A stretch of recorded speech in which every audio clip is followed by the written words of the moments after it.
Queridos estudiantes, muy buenos días, muy buenas tardes, muy buenas noches en todos los lugares en los que ustedes se encuentren ahora realizando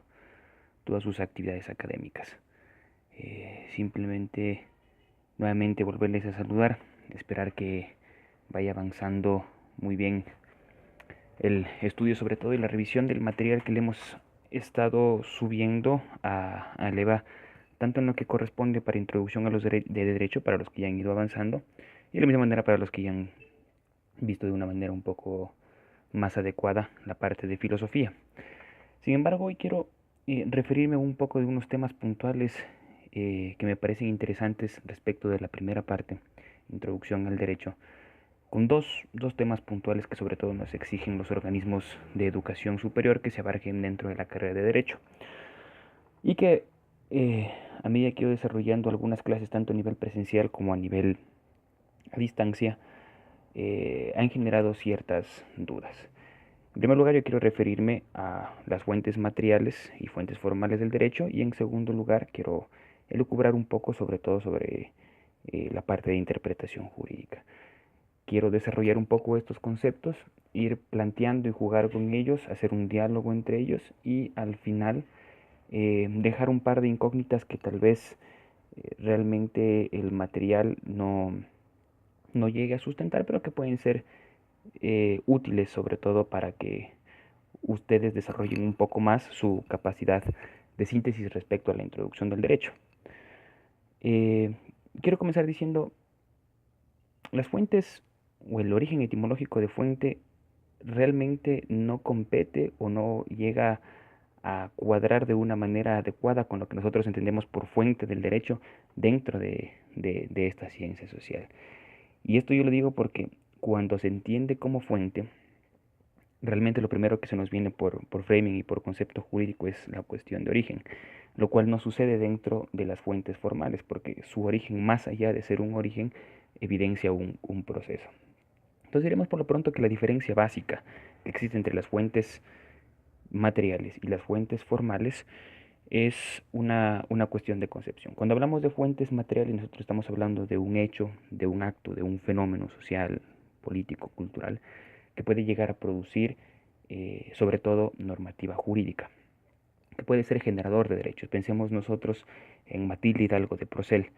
que en la década del 20, por ejemplo, se encontraba en contra u opuesta, mostrando una posición antagónica, sobre todo a que el voto era únicamente permisible para los hombres.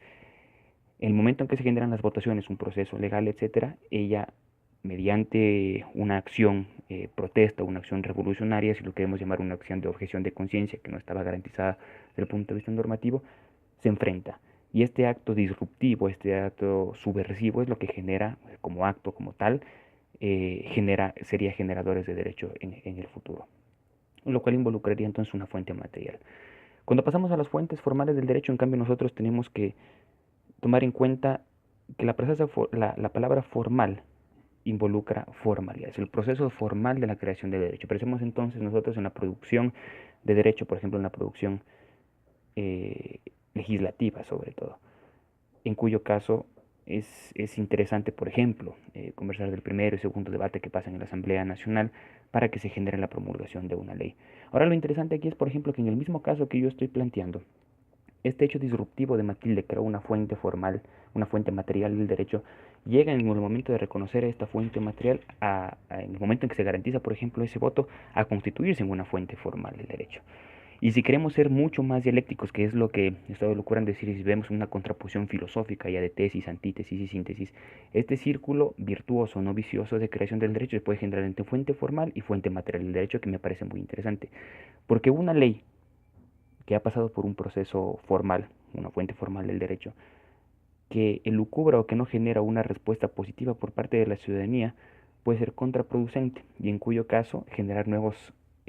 actos, rebeliones, fenómenos sociales que se vayan en contra de esa ley. Es decir, que las fuentes formales también podrían ser actos generadores de fuentes materiales de derecho, que me parece muy interesante para que ustedes se lo lleven sobre todo para el debate. Entonces pensemos sobre todo en la interdependencia de estas dos fuentes. Pensemos también en cómo estas dos fuentes siempre van a estar en una sinergia absoluta, embebidas, y sobre todo cómo estas van a ir cambiando dentro de los sistemas jurídicos para que ustedes lleven para el debate. Desde el punto de vista de la interpretación, lo que ustedes van a leer dentro de la interpretación jurídica, mientras revisen los libros de Abelardo Torré, sobre todo se darán cuenta que hay diferentes maneras de interpretar, y quiero que se lleven una cuestión que luego nosotros plantearemos en un debate. Si bien se considera que hay interpretaciones exegéticas o interpretaciones que van más allá,